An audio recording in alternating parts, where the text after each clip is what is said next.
Hello and welcome to Share a Dream Come True. I post Disney park footage from my vast collection of camcorder tapes from the 2000s, and I make Disney park trivia games. I went through all the rides that debuted in the 2000s and ranked them from 10 to 1. Let me know if you agree in the comments. Let's pull that yellow tab and ride. Number 10. TriceraTop Spin. This ride opened in the Dinorama section inside Dinoland, USA, at Disney's Animal Kingdom. The center looks like a tin toy top, which is why the top is capitalized. Imagineering designed this spinner ride, and it was built by amusement company Zamperla. 16 Triceratops spin around for 90 seconds, carrying 4 riders each. The front riders make the dino go up and down, and the back riders control the tilt. An asteroid rotates the opposite direction around the top.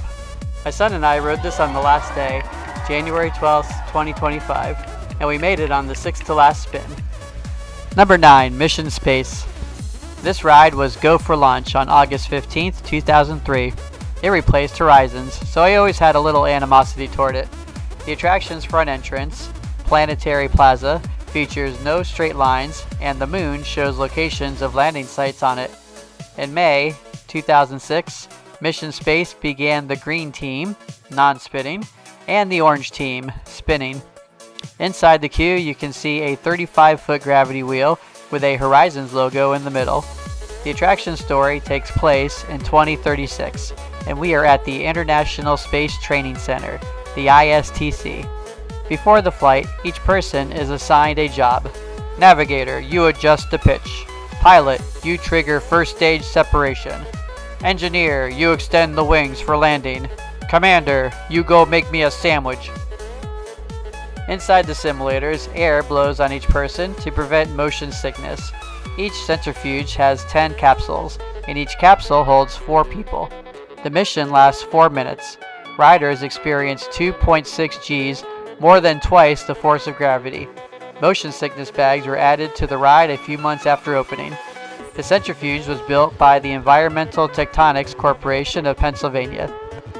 In the post-show area, kids can play at the Space Base, and Mission Space Race was a game where 2 teams race to return a rocket to Mars.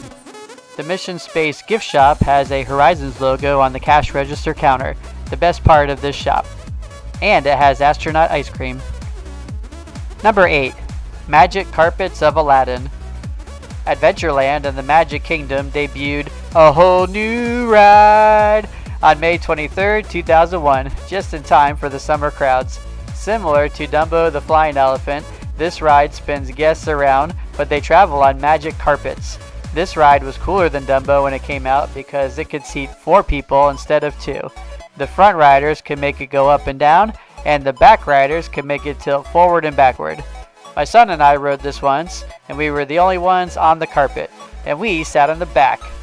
And when the ride started, we realized that we have no control of making the carpet go up. So we spent the whole ride at the bottom, going round and round, making the carpet just tilt forward and backward.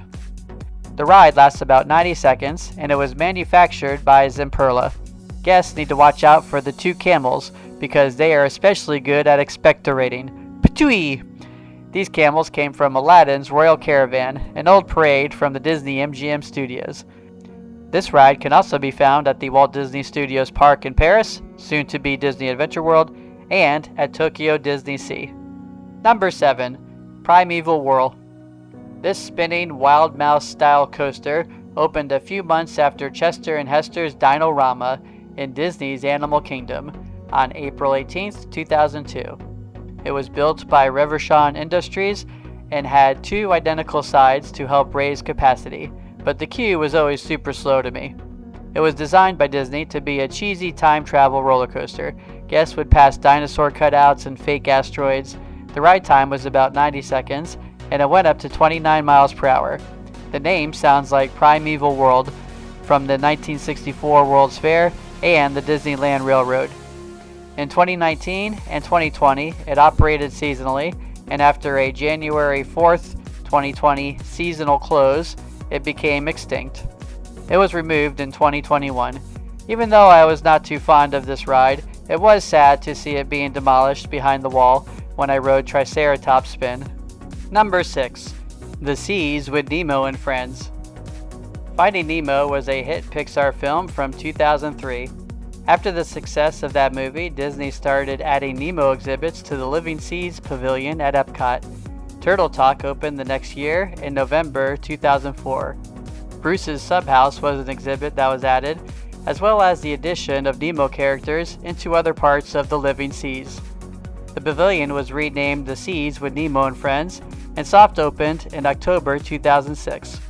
The old Sea Cab ride, which was shut down in 2001, returned 280 feet longer, now themed to Finding Nemo.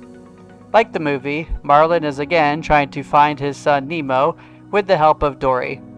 We get to see Mr. Ray, Bruce the Shark, Crush the Sea Turtle, Squirt, a really scary anglerfish, and a group of jellyfish. Oh, smack!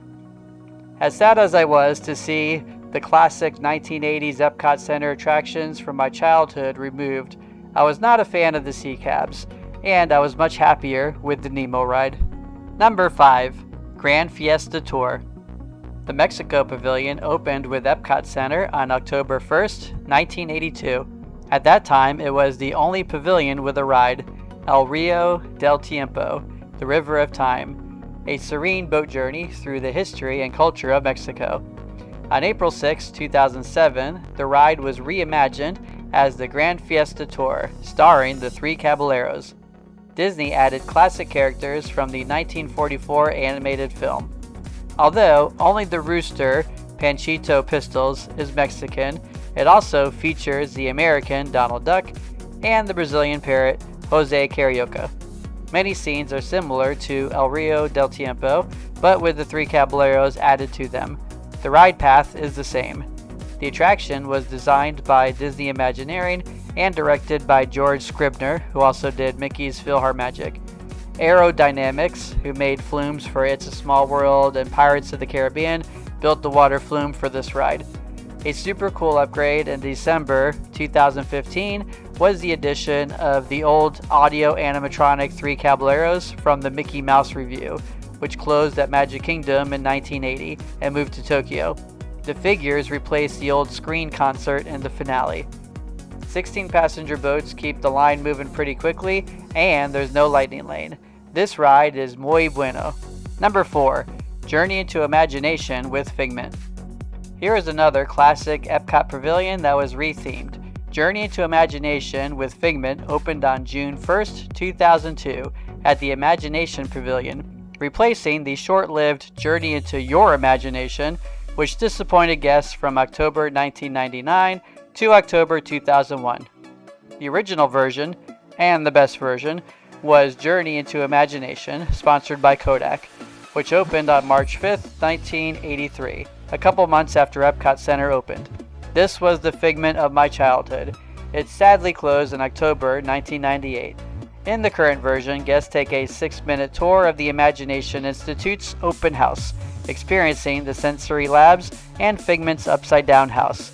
During the tour, Figment interrupts Dr. Nigel Channing, and he teaches us that imagination works best when it's set free. I wish this ride would be set free and the original will return. This attraction is fun though, and it has lasted over 20 years now, longer than the original. I ride it frequently. Imagination is a blast. Number 3. Toy Story Midway Mania. This ride was super fun and has definite re-rideability. It was built at the same time as the one in Disney's California Adventure. The Walt Disney World version opened first on May 31st, 2008 in Disney's Hollywood Studios, and June 17th, 2008 in California. Even though this ride sadly replaced Who Wants to Be a Millionaire? Play It, which I loved, I enjoyed the Toy Story Mania a lot better. Riders wear 3D glasses and travel to different screens to play Midway Carnival-style games, featuring Toy Story characters. Ham and Buttercup have an egg-throwing game called Ham and Eggs. Rex and Trixie host a dart-throwing game called Dino Darts, which used to be hosted by Bo Peep, but it was updated in May 2010 when Toy Story 3 came out.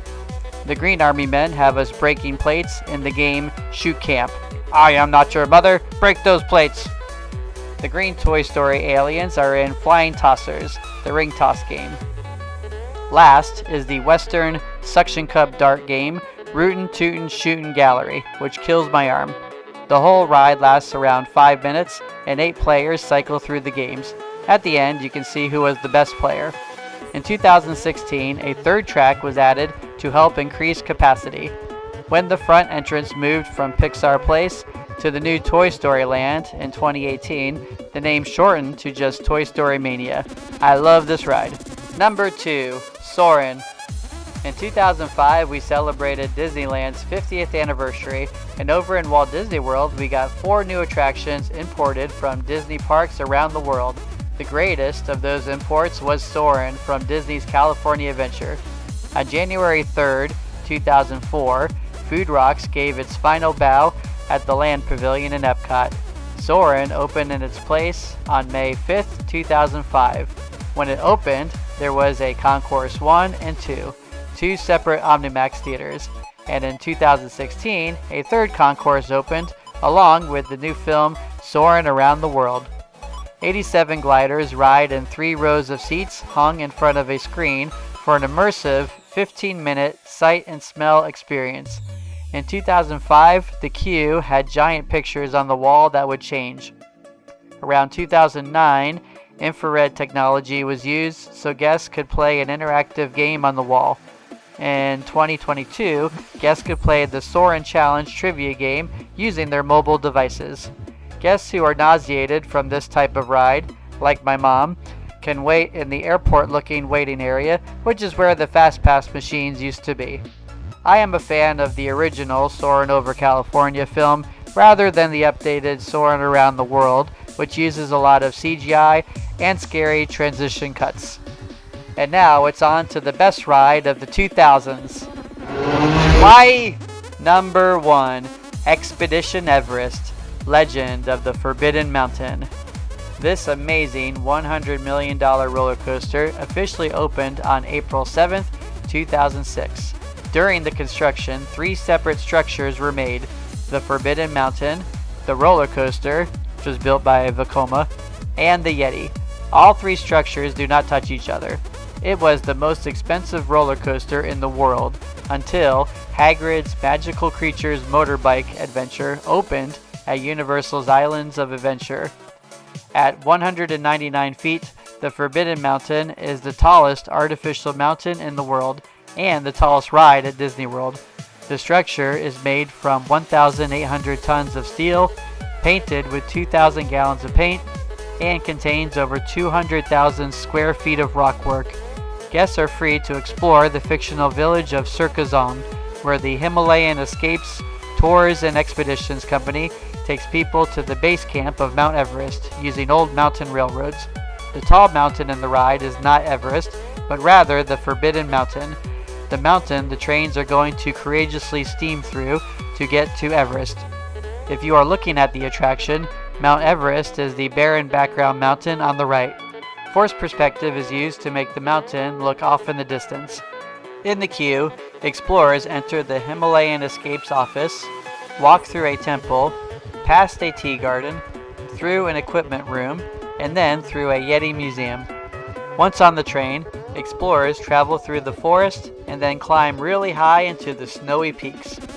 At the top of the mountain, it appears that the track has been torn apart. Uh-oh.